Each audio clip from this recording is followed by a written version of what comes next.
Muito bem, bom sábado a todos mais uma vez. Que bom estarmos juntos para continuarmos o estudo do livro de Daniel.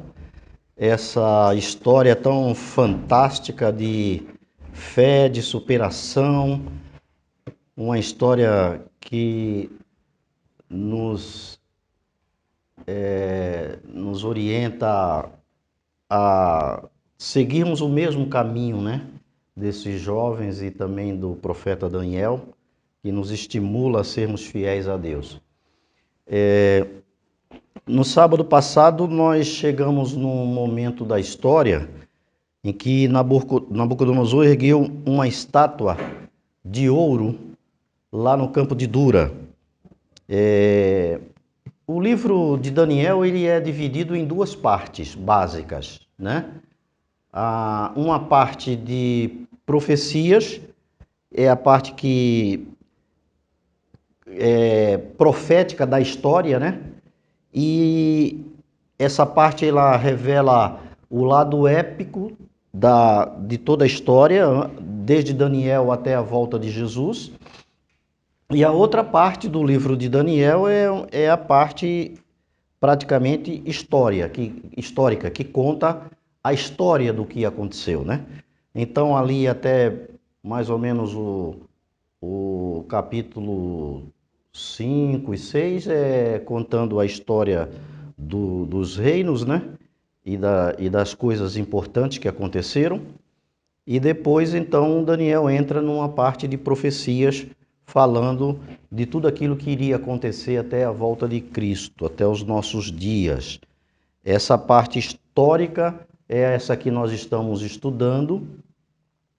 Ela ela fala de uma experiência de fé, uma experiência de orações fervorosas, qualidade de caráter daqueles homens, e ela nos inspira a seguirmos o exemplo, né? Daniel, no capítulo 2, nós vimos que Deus é o Deus que revela o futuro, né? Naquela história que nós estudamos aqui da estátua, Deus revela o futuro. Ele ali se apresenta como um Deus que conhece o futuro e que ele decide revelar esse futuro que ele já conhecia através de Daniel, revelar isso para Nabucodonosor e por consequência, para nós também em todas as eras, né? Agora em Daniel capítulo 3, que nós começamos sábado passado, nós temos um Deus que é o Deus redentor do seu povo. É um Deus que está junto dos seus filhos em qualquer situação e nas situações mais difíceis da vida, né? No capítulo 2 existe uma imagem revelada por Deus que tinha a cabeça de ouro, o peito de prata, né? O ventre de bronze, as pernas de ferro, dedos de ferro e barro. E agora no capítulo 3 nós temos uma estátua toda de ouro. No capítulo 2 é Deus quem dá a imagem da estátua de ouro e revela através de Daniel o que ele queria dizer, né? O que aquilo significava. Aquela estátua era a estátua de Deus, do capítulo 2. Foi Deus quem mostrou, quem revelou. Agora no capítulo 3 nós temos uma estátua que não era de Deus, era uma estátua de homem, feita pelo homem, né? Era a estátua de Nabucodonosor. No capítulo 2 você tem ali a delineação verdadeira da história, porque era Deus quem estava atuando, era Deus revelando. Ela foi uma história contada por Deus.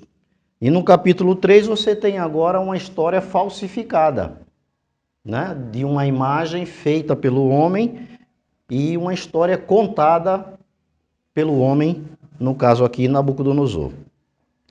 O relato bíblico diz que essa estátua que ele ergueu ali no campo de Dura, ela tinha 66 côvados de altura por 6 de largura. Um côvado, dependendo da região, mede em torno de 45 centímetros. Então, se você multiplicar aí, você tem algo em torno de 27 metros aproximadamente. Para você ter uma ideia do tamanho dessa estátua que Nabucodonosor mandou fazer, você imagina aí quanto tem esse pé direito aqui, 2,80 m, mais ou menos, né? Aqui no nosso país é mais ou menos isso, né? Vamos arredondar para 3 só para a gente ter uma ideia melhor. Então, se fosse 3 metros, essa estátua era equivalente a 8 a 9 vezes isso aqui. Talvez um prédio de 9 andares, vamos dizer, tá certo? Isso aqui é um andar, tá certo? Então é como se você estivesse caminhando ali na planície de Dura e você se deparasse com um edifício de 9 metros, de 9 andares, né? De ouro. Toda de ouro, né? Possivelmente esses 9 andares incluía o pedestal dela e tal, né? Porque ela tinha que estar sentada numa base e tal. Mas enfim, era o tamanho da estátua que Nabucodonosor ergueu ali no campo de Dura. E um detalhe interessante é que a Bíblia diz que ela tinha 66 côvados por 6 de altura, 6 de largura. O 6 na Bíblia é sempre um número de imperfeição, número de homem, enquanto que o 7 é número de perfeição, número de Deus. Então você vê em toda a Bíblia, assim como que um farol aparecendo a cada vez, o número 7. Né? Deus fez o mundo em 7 dias, ele descansou, abençoou e santificou o dia 7º. Depois você vai ver uma alusão ao Espírito de Deus, falando dos 7 Espíritos. É sempre um número de plenitude, ligado às coisas de Deus, ligado à verdade, ligado à obediência.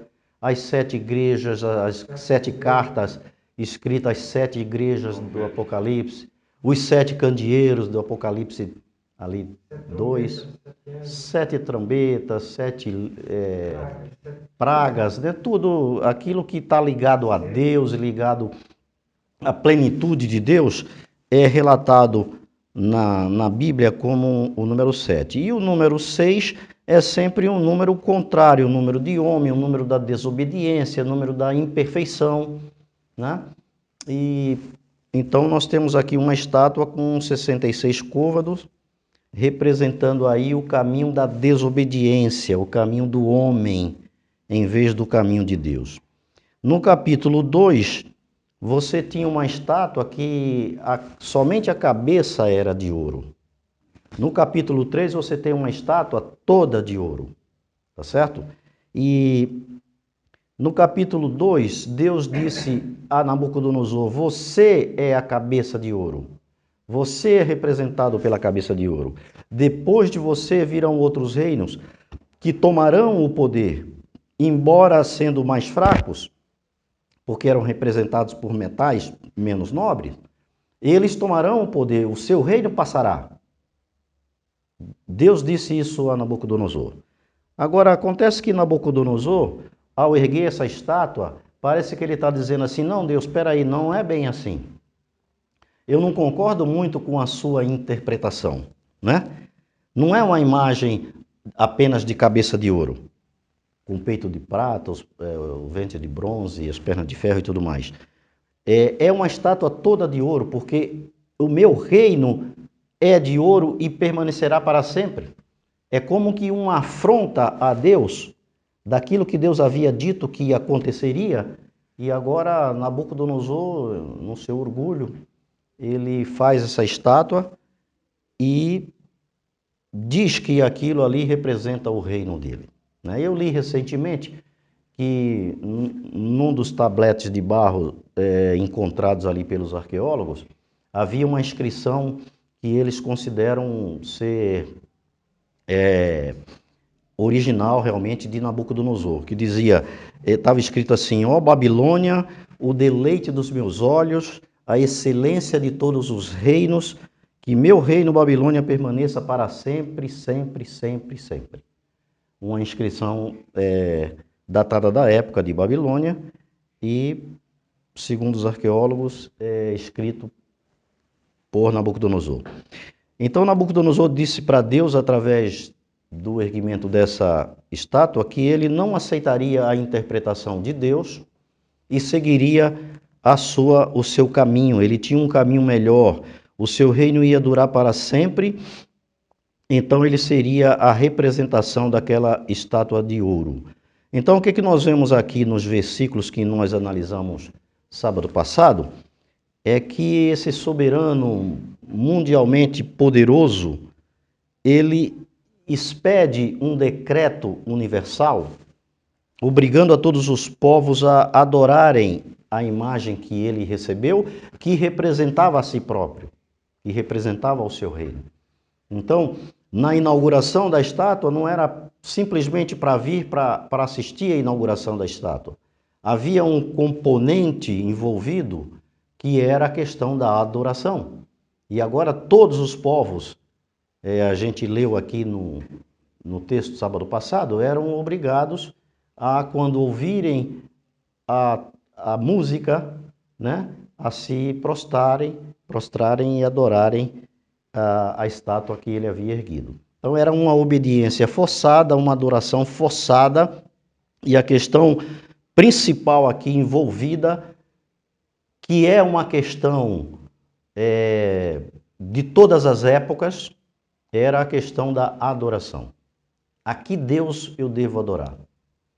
E hoje isso é um drama, muitas vezes, na vida das pessoas, né? Diante de tantas igrejas, diante de tantas doutrinas, de tantas ideias, qual o Deus que eu devo adorar, né? Qual é o caminho que eu devo seguir? Então a questão aqui era adoração. Estava implícito aqui a questão da adoração. Essa imagem falsa era uma oposição direta à verdade divina.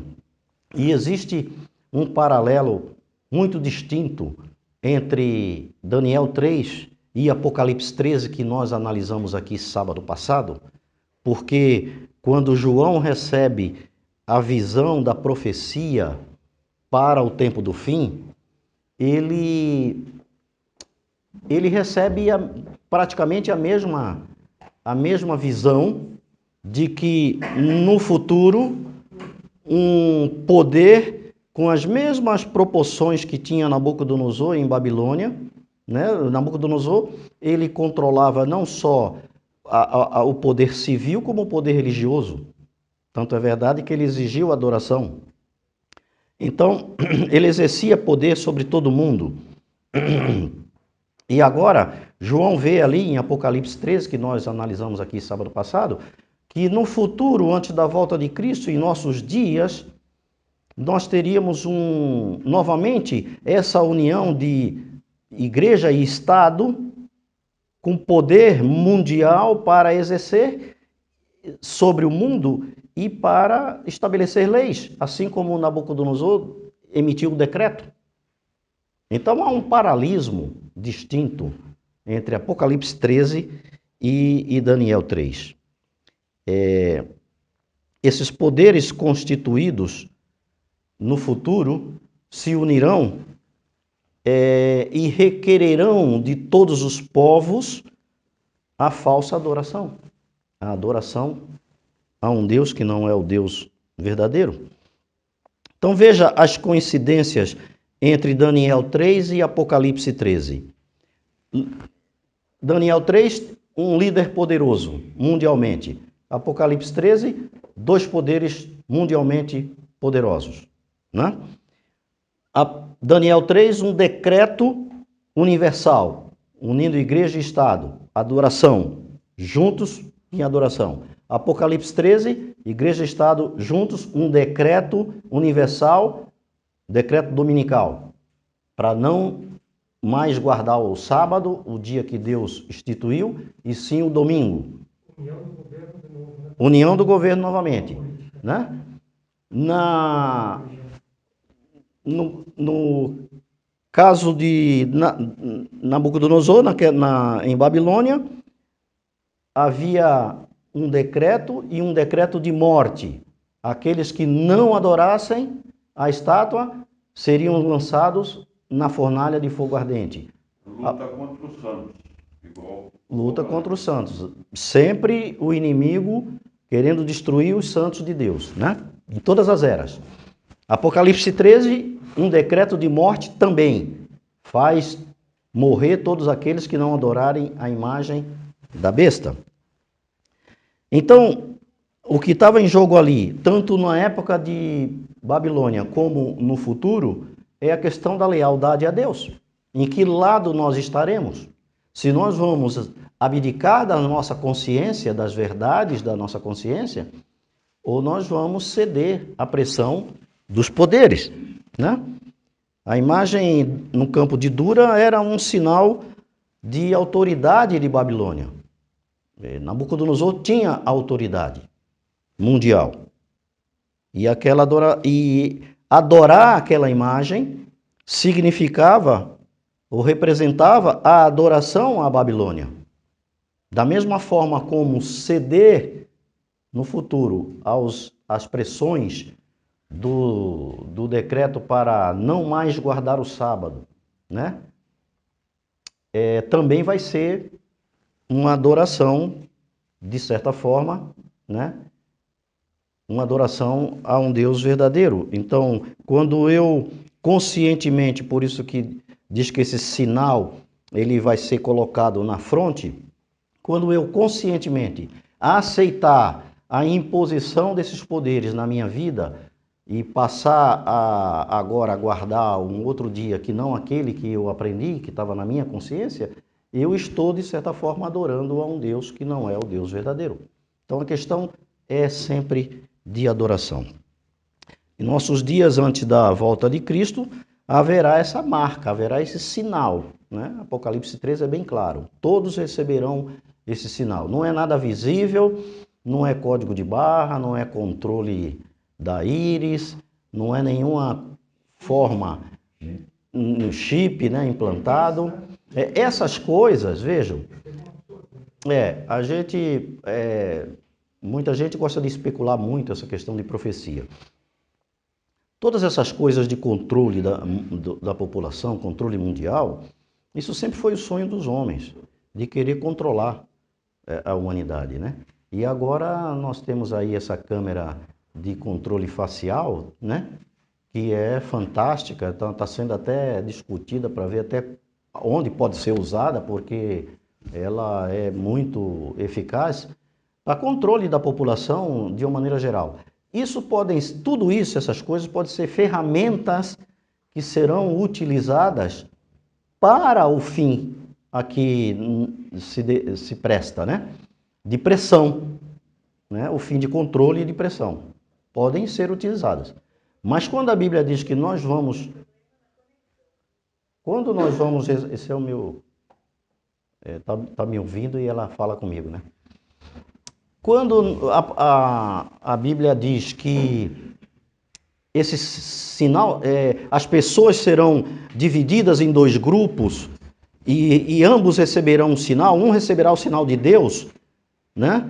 E outros receberão o sinal da besta, quer dizer simplesmente isso, que na nossa consciência, em sã consciência, em plena consciência, haverá um momento em que eu vou decidir se eu adoro o Deus verdadeiro ou se não adoro e aceito a pressão dos poderes instituídos, tá certo? Era o que estava acontecendo aqui no tempo de Babilônia. Então, esses poderes, tanto de Babilônia como o que está por vir, eles levarão todos os povos a adorar o Deus não verdadeiro, o Deus falso, né? Então, nesses dois casos, aqueles que desafiassem a autoridade, eles estavam propensos à morte. Nos dois casos, houve um decreto de morte em Babilônia, no tempo de Daniel, e haverá um decreto de morte em nossos dias. Serão tempos difíceis, tempos que precisarão de muita fé, né? De uma fé firme em Deus, para sermos leais a Ele, e uma fé semelhante à fé desses três rapazes que nós estamos estudando aqui, de Daniel 3, né? Sadraque, Mesaque e Abednego. E a Bíblia nos diz que muitos não suportarão essa pressão, né? E nós cremos nisso, que muitos daqueles que talvez estejam conosco hoje não estarão mais na frente. Porque qual é o segredo, irmãos? O segredo é a fé fortalecida em Deus. Por que que esses 3 jovens enfrentaram essa questão, como nós vamos ver agora, daqui a pouco, dessa forma tão forte, né, em dizer não para a adoração? Por que que eles tiveram esse poder, essa força para isso? Porque eles tinham uma fé muito bem arraigada, estruturada em Deus, no Deus que eles conheciam. E esse é o segredo. Quando você confia plenamente em Deus, no Deus que você conhece, no Deus que você serve, você enfrenta as situações de uma forma melhor, né? Com mais coragem, com confiança em Deus, sabendo que Deus vai sempre fazer o melhor. Às vezes Deus não decide da forma como nós queríamos, mas Deus sempre faz o melhor. E há um aspecto sobre essas profecias que vale a pena a gente pensar. Muitas pessoas ficam interessadas quando o assunto é profecia, fica interessada em conhecer os símbolos da profecia, não é? Quando você estuda a profecia está repleta de símbolos, né? Você vai ali em Apocalipse 12, João diz assim, eu vi uma mulher vestida do sol, né, com a lua embaixo dos seus pés, e ela fugiu para o deserto, e aí veio um dragão e estava para devorar o filho que ia nascer. Então é um simbolismo todo que, se você lê literalmente, não diz muita coisa, você não consegue entender. Então as pessoas querem, não, eu quero conhecer o símbolo, eu quero saber o que é a besta, eu quero saber o que é o número 666, todos esses símbolos, quero saber quem é o anticristo e tudo mais.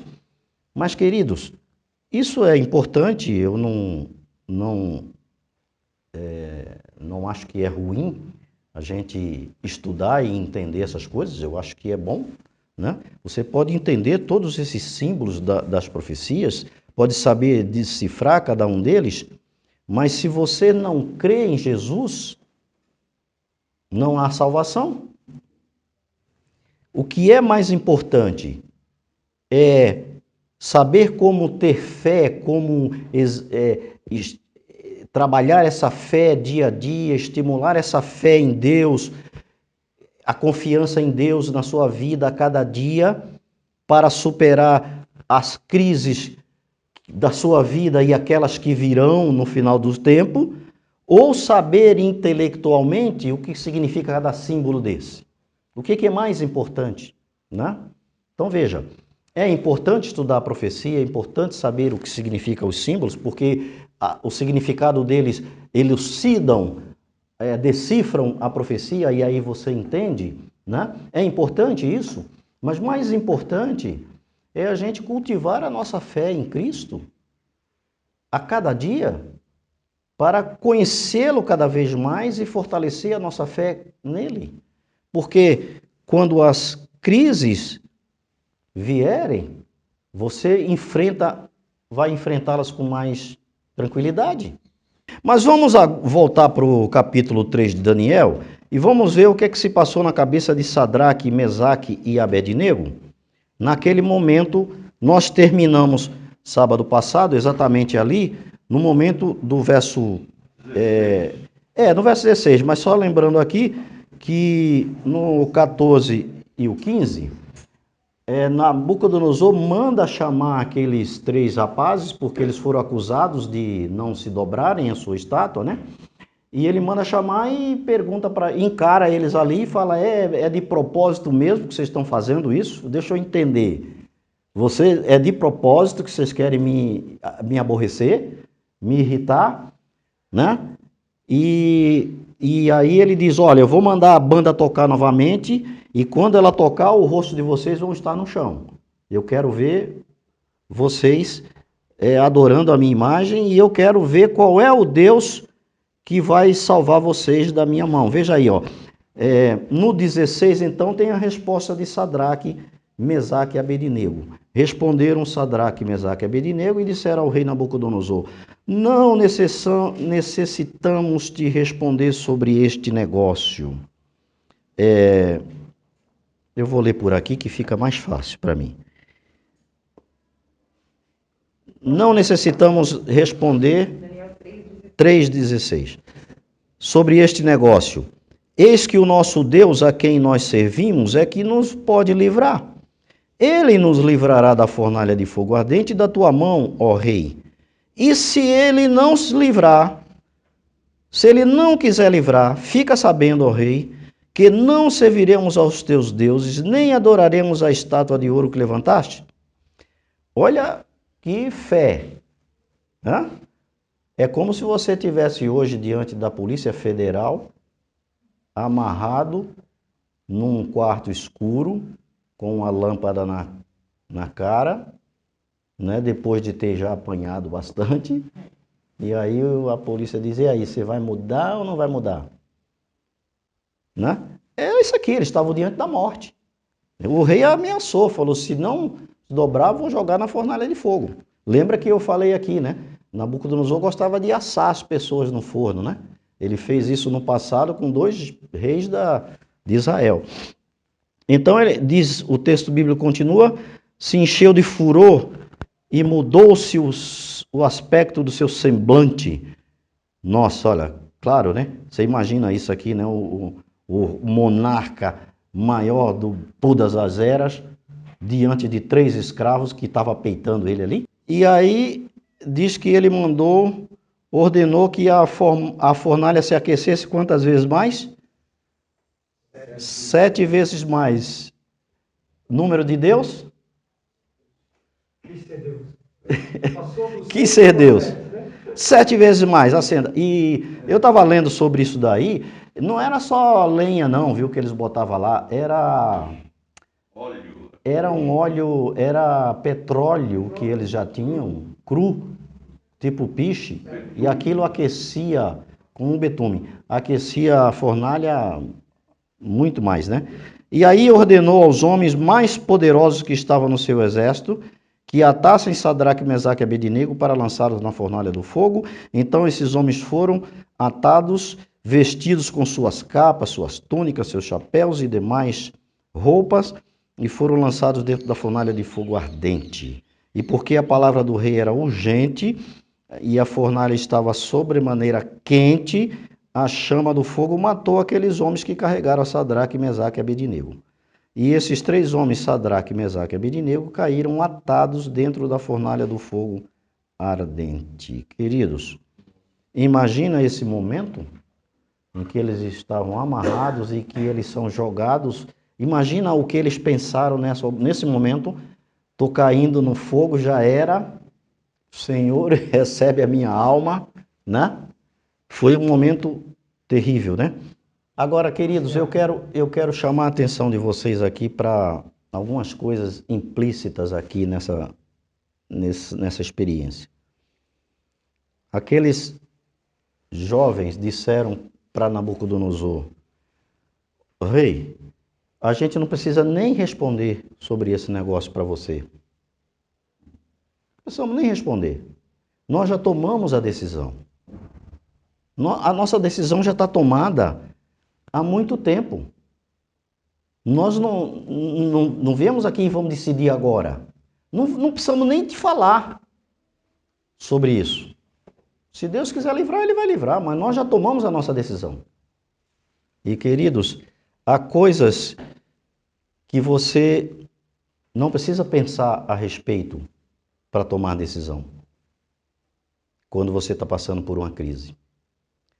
Tem coisas que elas são tão fortes, importantes e tão latentes na tua vida espiritual que você decide antecipadamente. Se você precisa pensar, por exemplo, a respeito se vai beber ou não numa festa de fim de ano na sua empresa, Se você tem que pensar nisso, naquele momento, ou cada vez que você estiver diante do copo de bebida, pode ter certeza, você vai beber. Você vai beber.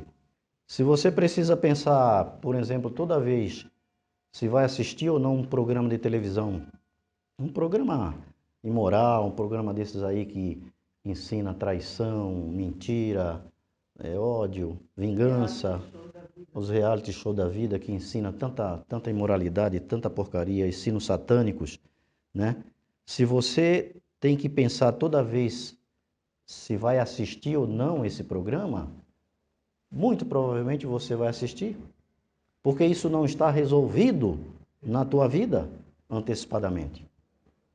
Então, quando aqueles jovens disseram assim, não precisamos nem te falar, rei, porque nós já tomamos a nossa decisão, eles tinham isso muito convicto no seu coração. Entende? Há coisas que você precisa resolver antes. Há coisas que você precisa resolver antecipadamente na sua vida, se você crê. Se você crê, isso tem que estar muito latente na tua vida. E não vai precisar nem conversar sobre o assunto. Nem vou falar sobre isso. Já tomei a minha decisão. Aqueles 3 jovens, eles decidiram antecipadamente que eles não iam se curvar às suas convicções. Eles decidiram antecipadamente que serviriam ao Deus que ele conhecia, custasse o que custasse. Tá certo? É assim a vida cristã. Se você crê na Bíblia, nos ensinamentos de Jesus, nas orientações que ele deu, isso tem que estar resolvido na sua vida. Não é no momento de crise que você vai repensar e ver se você vai ou não vai fazer. Tá certo? Em outras palavras, eles disseram ao rei, ó rei, nós não estamos indecisos. Nós já tomamos a nossa decisão sobre essa questão. Você não precisa nem nos dar um dia para pensar, uma segunda chance, como o rei tentou dar, né?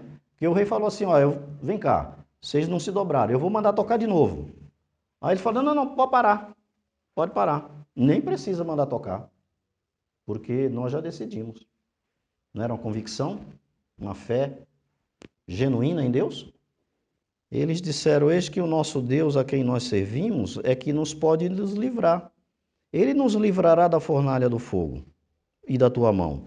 Agora, se ele não quiser, fica sabendo, rei, que nós não vamos servir aos teus deuses e nem vamos adorar a imagem de ouro que tu levantaste.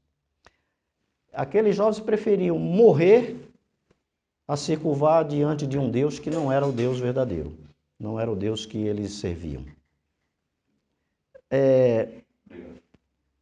Eu fico me perguntando se fosse eu, naquele momento, qual seria a minha reação.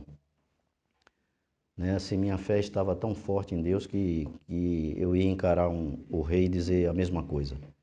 Então, fé é algo, irmãos, que nós precisamos cultivar na nossa vida cristã. A fé, ela não vem da noite para o dia. Ela não aparece de repente. A fé é um processo que você vai convivendo com Deus, vai confiando a Deus os seus dramas, seus problemas, suas dificuldades e vai aceitando a decisão de Deus na sua vida, porque Deus sabe o que é melhor.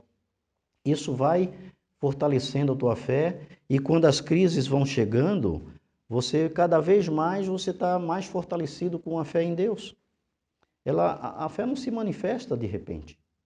A fé em Deus é o resultado do relacionamento com Ele. Precisamos cultivar isso diariamente. E Sadraque, Mesaque e Abednego disseram, nós sabemos que a nossa fé pode nos levar à morte, mas tomamos a nossa decisão. Porque a fé pode muitas vezes não te livrar da fornalha, das provações, das dificuldades. Mas ela atravessa essas provações, essas dificuldades, porque Deus está junto e te fortalecendo. Eles não foram libertos da fornalha, eles não foram livres, eles foram jogados dentro do fogo, eles passaram pela provação, passaram pela situação terrível de achar agora vem a morte, possivelmente sentir o calor ali do fogo.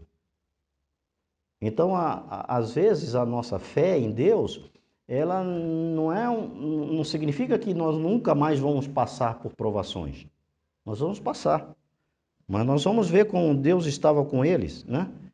Então, o cristianismo não é como um cordão da sorte, sabe? Que você puxa para poder as coisas irem bem na sua vida, né? Fé é uma confiança em Deus, mesmo quando as coisas vão mal na nossa vida. É confiar em Deus mesmo quando as coisas estiverem mal. Então, Sadraque, Mesaque e Abednego, eles não foram salvos das chamas, mas Deus estava com eles dentro das chamas. Veja o que aconteceu no verso 19. Então, Nabucodonosor se encheu de furor, mudou-se seu aspecto, a gente leu agora há pouco, né? Ordenou aos homens que lançassem eles lá. Os homens foram lançados e veja o que aconteceu aí a partir do 24. Então o rei Nabucodonosor se espantou e se levantou depressa. Ele deve ter dado um pulo da cadeira e falou assim, dizendo aos seus conselheiros: não lançamos nós dentro do fogo 3 homens atados? Responderam: sim, rei, é verdade. E aí disse o rei: eu, porém, vejo 4 homens soltos, que andam passeando dentro do fogo sem sofrer nenhum dano. E o aspecto do 4º filho é semelhante ao Filho de Deus. Ele deu um pulo da cadeira e disse assim: 3 homens foram lançados no fogo. Amarrados, atados. Mas alguém entrou lá. Alguém entrou junto. E eu estou vendo essa 4ª pessoa. E a única coisa que foi consumida pelo fogo, o que foi? As cordas que amarravam eles e mais nada. E agora eles estão livres dentro do fogo, passeando e andando dentro do fogo. Sobrenatural. Sobrenatural, né? É uma história fantástica de fé. Pedro andando sobre as águas, né? E ele disse assim, e o aspecto do 4º homem, a Bíblia diz aí, é como o filho de Deus. Aquele aspecto do 4º homem era diferente. Então, queridos, quando você passa pelas chamas da vida, das dificuldades, quando você passa pelo desemprego, quando você passa pelo um divórcio, a perda de um filho, de uma filha, de um esposo, de uma esposa, quando você está sozinho, deprimido, a depressão vem com toda a força e você acha que não aguenta mais, tente olhar através aí das chamas, das lágrimas, esse 4º homem, que é Jesus. Ele está com você. Ele pode não te livrar, como ele pode livrar. Os 3 rapazes disseram assim: olha, o Deus que nós servimos, ele pode nos livrar, se ele quiser. E Deus poderia livrá-los naquele momento. Como fez? Só que fez da sua maneira. Veja que Deus trabalha da maneira dele. Deus poderia ter criado uma situação que eles nem precisassem ser levados para a fornalha. Poderia ou não? Claro. Só que Deus quis salvar milagrosamente para mostrar quem era o Deus verdadeiro, aquele que salva. Isso nos dá força, irmãos, para lutarmos diante da dificuldade. Então, veja, quando você passa pelas chamas da vida e parece que você vai ser consumido pelo desespero, Ele está lá. Ele está lá. Essa é a mensagem dessa experiência. Deus está com seus filhos, irmãos. A gente passa por dificuldades. E, às vezes, essas palavras parecem ser utópicas quando a gente está vivendo um drama da vida. Falar isso para alguém que está passando exatamente no momento de drama, de desespero, sem olhar o futuro, sem enxergar uma luz no fim do túnel, parece ser utopia. Mas essa história, irmãos, ela não está registrada à toa. Ela foi registrada para fortalecer a nossa vida. Essa é a lição desse relato do capítulo 3 de Daniel. É de fé, de confiança em Deus, de um caráter inabalado, né? Um caráter transformado, que confia plenamente em Deus. E ela está aí para nos ensinar. Deus muitas vezes deixa que a gente passe pelas chamas do fogo, mas Ele está lá e Ele está querendo nos ensinar a confiar a nossa vida em Suas mãos. E irmãos, quando nós passamos por essas dificuldades e confiamos em Deus plenamente, sabemos que Deus está conosco, quando passa a tempestade, nós saímos dela com um caráter muito mais fortalecido para enfrentar novas crises. Pode ver que as pessoas que já sofreram muito e já passaram por muita dificuldade, hoje não se abalam, tanto com dificuldades pequenas.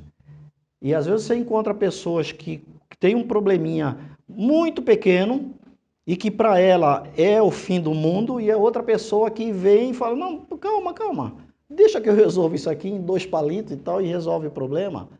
E não se abala com isso, por quê? Porque passaram por dificuldades e confiaram em Deus e entregaram a sua vida nas mãos de Deus, e agora eles estão fortalecidos, e essa a ideia desse capítulo, que é para nos fortalecer pelas crises que virão e especialmente as crises futuras, essas que nós falamos aqui agora há pouco, que não vai ser brincadeira, vai ser uma pressão muito forte. Então, quando eu tenho essa experiência com Deus na minha vida agora, Deus está burilando o meu caráter, polindo o meu caráter, para que quando vier uma crise maior, quer seja a do futuro, as proféticas ou da própria vida, você esteja mais fortalecido para encarar as crises. Eu queria ter tempo para contar a minha história que foi uma história muito parecida disso, né? Momentos, às vezes a gente não se dá conta de quanto nós precisamos de Deus quando a vida está boa, quando está tudo bem, é o que aconteceu comigo. Tudo bem, tinha uma vida boa, ganhava um bom salário, viajava para fora do país, fazia muitas coisas.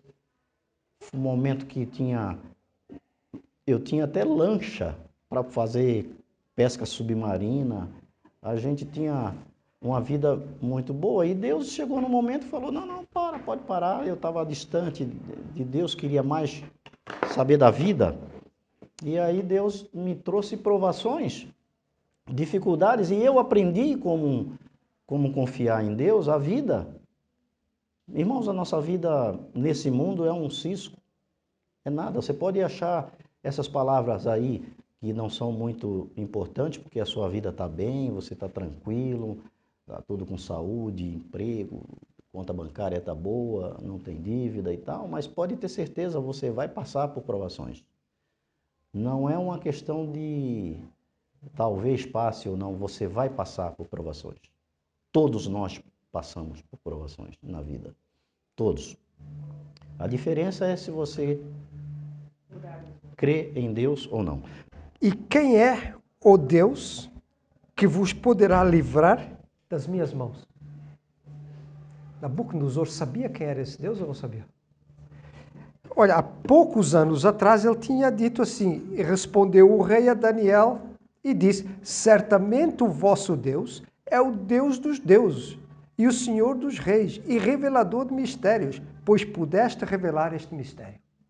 Ele sabia que era o Deus. Porém, agora eu quero ir para um lado diferente. Eu quero ir para um lado histórico. Eu tinha falado já hoje que eu gosto muito do lado histórico. O que estava acontecendo? O que levou Nabucodonosor a tudo isso? Nabucodonosor II, tá? Porque ele herdou o nome do avô. O avô era Nabucodonosor I, Nabucodonosor o pai, Nabucodonosor II. O que leva Nabucodonosor a tudo isso? Ora bem, no ano 608 começa a haver um levante contra o rei, contra o Império da Babilônia. Dentro do reino começam a minar, né, o poder de Nabucodonosor. E no ano 594, há uma revolta mesmo a sério. E Nabucodonosor tem que pôr fim àquilo. Nabucodonosor, inclusive, usa força. Ele mesmo eliminou vários dos seus grandes soldados e generais. Matou-os à espada ali na frente de todo mundo, para mostrar que ele era rei. Por quê? Porque já se dizia que Babilônia era o tigre de papel. Era um reino sem poder. Então era o tigre de papel. E Nabucodonosor, então, ele vai e mostra que ele não é um tigre de papel, ele é um verdadeiro tigre, cabeça de ouro, né? E agora, o que ele faz para mostrar que ele realmente é o rei? Ele faz aquela estátua e diz, agora todos vão se prostrar perante mim, porque eu não sou o tigre de papel, eu sou o tigre verdadeiro aqui. E aí, 3 jovens são considerados como insubordinados ao poder. Ele tinha acabado de eliminar um monte por causa disso, por não obedecerem o mandato. E agora esses 3 jovens. Nabucodonosor não soube medir naquele momento que aqueles 3 jovens não estavam sendo insubordinados ao poder de Nabucodonosor. Simplesmente eles estavam sendo subordinados ao poder do seu Deus. E que ao servir o seu Deus, não havia nada contra o poder de Nabucodonosor. E aqueles jovens decidem então colocar toda a sua vida, todo o sua crença, a sua fé no Deus que eles acreditavam. Como o professor aqui falou, preferiram dizer, olha, se o meu Deus quiser, ele me livra. Se ele não quiser, tudo bem, eu não vou me sujeitar ao que você está pedindo, porque isso é contra o meu Deus. E vai chegar o tempo. Vai chegar o tempo em que nós teremos que tomar uma decisão. É você a favor de Deus ou é você a favor de leis impostas? E eu queria trazer para vocês um texto que está bem perto do que você mencionou, em Apocalipse 24. Jesus falando desses tempos que vão chegar para nós, que estão aí, como você acabou de falar, né? Muito em breve nós teremos isso. Ali nos versos 37, Jesus explica como será esse tempo. Né? Estão todos lá? 24, Mateus 24, 37. Tá? O livro de Mateus é o primeiro dos evangelhos, né? Tá? E diz assim, e como Jesus explicando como vai ser esses dias, e como nos dias de quem? De Noé. Assim será também na vinda do Filho do Homem. Pronto, já estamos sabendo que período ele está falando. Tá? É no fim dos tempos, no que nós acreditamos que estamos passando agora. Né? E como é que ele abre depois mais essa explanação? Portanto, assim como nos dias anteriores, marca essa palavra, anteriores ao dilúvio, tá? Comiam, bebiam, casavam e davam-se em casamento. Será que é errado comer e beber e dar-se em casamento? Será que tem alguma coisa errada em comer, beber, dar em casamento? Você quer ver se tem alguma coisa errada? Veja em Lucas 21. Marca aí, tá? Porque nós vamos voltar. Tá? Veja só, Lucas 21, verso... Deixa eu ver aqui. Verso 34. 34. Eu vou ler a minha versão e diz assim. Lucas 21, 34. E olhei por vós. Não aconteça que os vossos corações se carreguem de quê? Glutonaria, de embriaguez e dos cuidados da vida e venham sobre vós de improviso aquele dia. Comer e beber, casar, não tem nada de errado. O pior é quando você começa a pôr essas coisas acima de tudo. E nós vemos hoje isso em dia. Parece que as pessoas só têm um bom fim de semana se beberem até cair.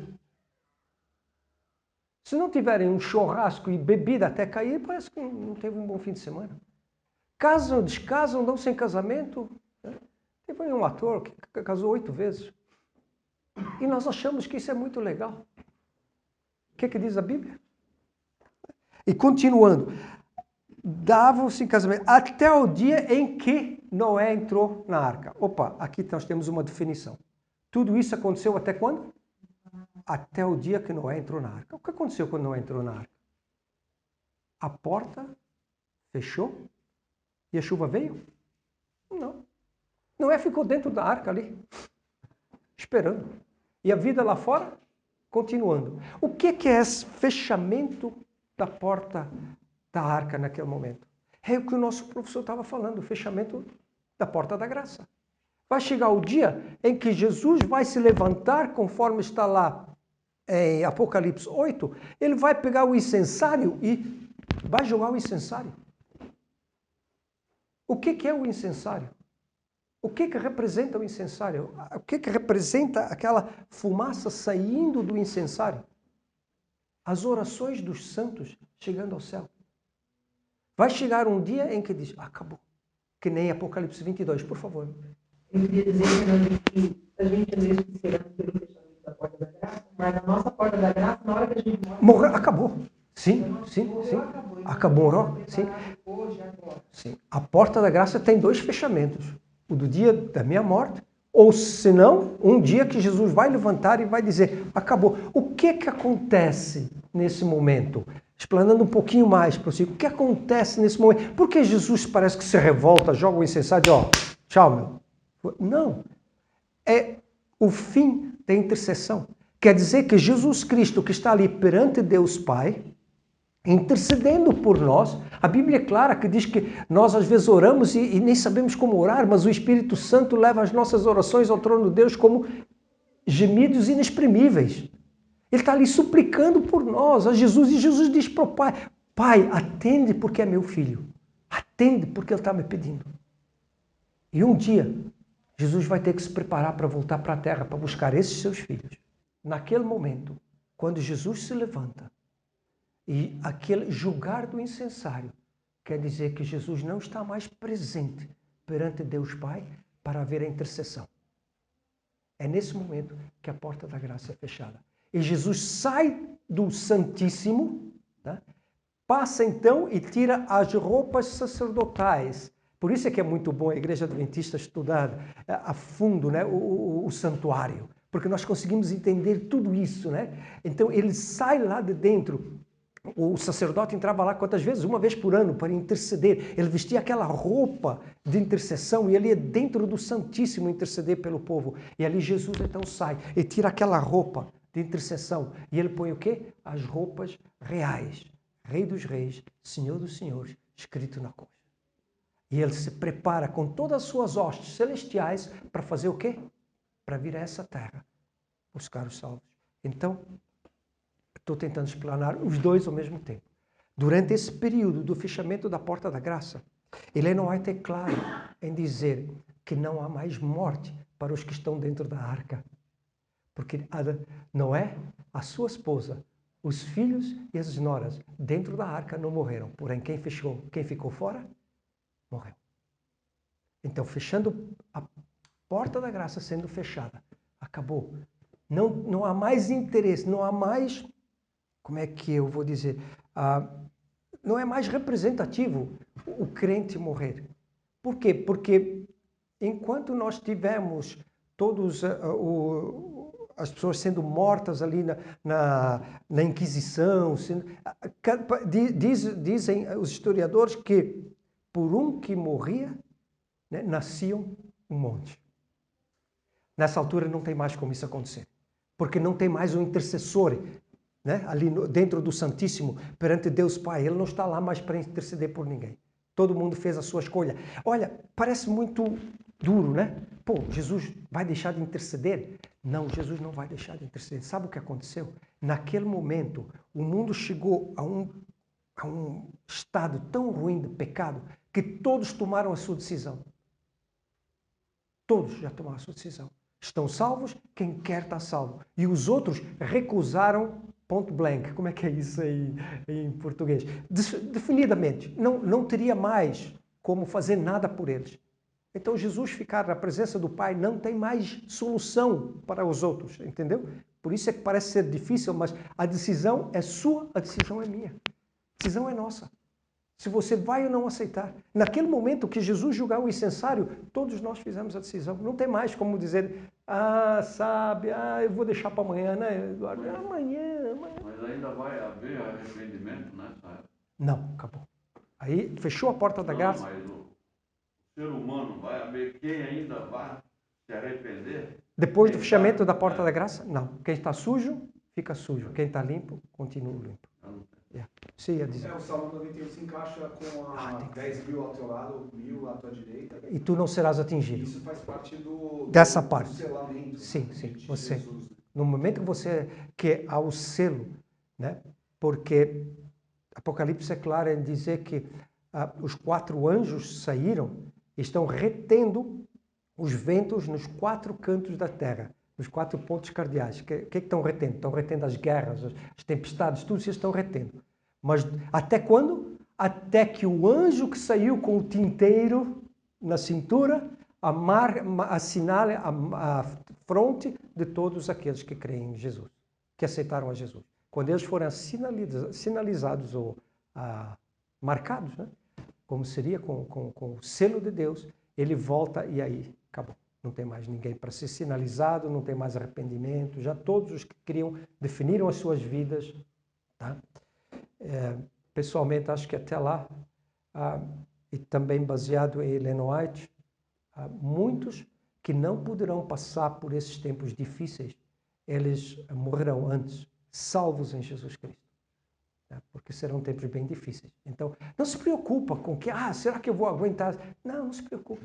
Deus sabe se você vai ou não aguentar, e se você não aguentar, Ele vai te chamar um pouquinho antes. Mas lembra, é só alguns meses, alguns anos, 1 ano, 2, que Ele te chama antes. Não se preocupa com isso. Mas e o que eu vou dizer se eu for pego? A Bíblia é clara. Jesus falou para os seus discípulos, não se preocupem com o que você vai dizer. Por quem é que vai falar por vocês? O Espírito Santo. Então não se preocupem com esse período. Deus já assegurou. Deus não abandona. Deus não abandona os seus seguidores. Vamos fechar? Sim, desculpa. Vamos fechar. Vamos orar.